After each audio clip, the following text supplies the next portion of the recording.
तो आज हम लोग समझेंगे लय।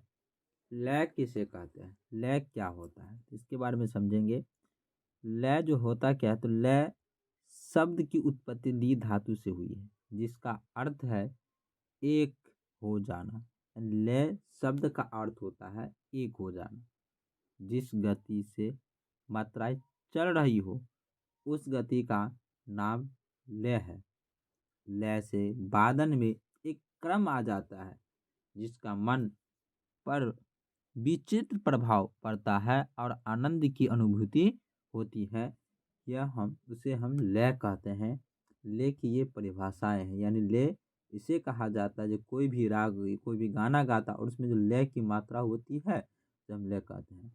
अब बात करेंगे लय मुख्य रूप से तीन प्रकार के होते हैं। लय की प्रकार की बात किया जाए तो लय मुख्य रूप से तीन प्रकार के होते हैं। पहला होता है विलंबित लय।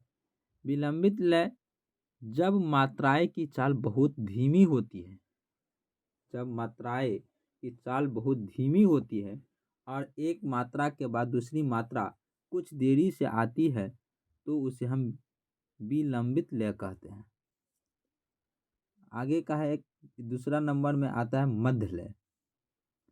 मध्य लय जिस लय की चाल न बहुत धीमी हो, जिस लय की चाल न बहुत धीमी हो और न बहुत तेज, उस लय को मध्य लय कहते हैं। न अधिक तेजी होना चाहिए न अधिक स्लो यानी धीरे होना चाहिए, उस लय को हम लोग मध्य लय कहते हैं। मध्य लय विलंबित लय से दुगुनी तेज होती है। आगे का है मध्य लय को समझेंगे। मध्य लय क्या है? द्रुत लय। द्रुत लय मध्य लय से दुगुनी तेज और विलंबित लय से चौगुनी तेज जो है द्रुत लय कहलाती है। अब है दुगुनी, तिगुनी, चौगुनी क्या होता है? तो किसी भी ताल के ठेके को निश्चित की हुई लय से दुगुनी तेज लय बजा दिया जाए तो उसे दुगुनी कहते हैं। इसी प्रकार निश्चित लय से तिगुनी तेज बजाने से तिगुनी और चार गुना तेज लय से बजाने से चौगुना हो जाता है। जैसे एक अक्षर को उच्चारण जितने बार होते हैं, एक अक्षर का उच्चारण जो है जितने बार होते हैं, ठीक है। देखिए स्क्रीन पर क्वेश्चन फिर देखिए आगे।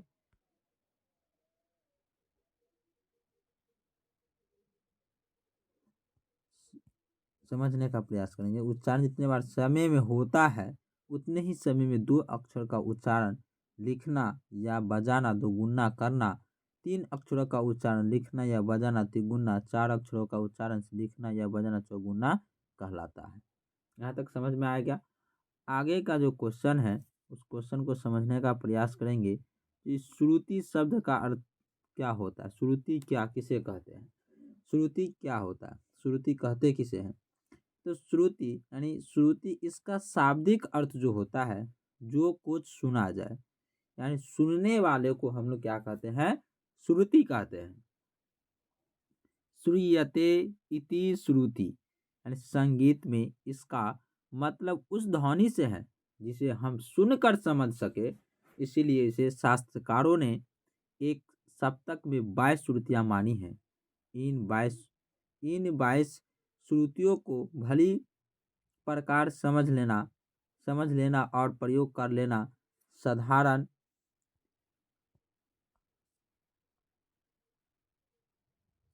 साधारण संगीतों के बस की बात नहीं है। श्रुति का अर्थ है सुनना। श्रुति का अर्थ जो होता है क्या होता है? सुनना होता है, अर्थात जो सुना जाता है संगीत में उसी को श्रुति कहा जाता है। अपने अंत से कि जिस आवाज को सुनकर आदि पुरुषों ने ज्ञानजन दरअसल वही श्रुति है। संगीत में जितनी श्रुति की चर्चा हुई है उनकी संख्या 22 है। श्रुति की संख्या कितनी है? तो 22 है, जिनके नाम इस प्रकार से स्क्रीन पर दिख रहा है।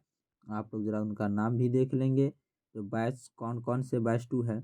जैसे है त्रिभ है, कुमुदी, मंदा, छंदोवती, दयावती, रंजनी, ऋक्तिका, रौदी, क्रोधा, विजया, प्रसानी, प्रीति, मार्जनी, क्षति, रक्ता, संदीपिनी, अलापनी, मंदंत्री, रोहिणी, राम्या, उग्र और क्षुब्नीय इनका स्वर विभाजन आचार्य भरत और पंडित भारतखंडे अलग अलग ढंग से किए हैं।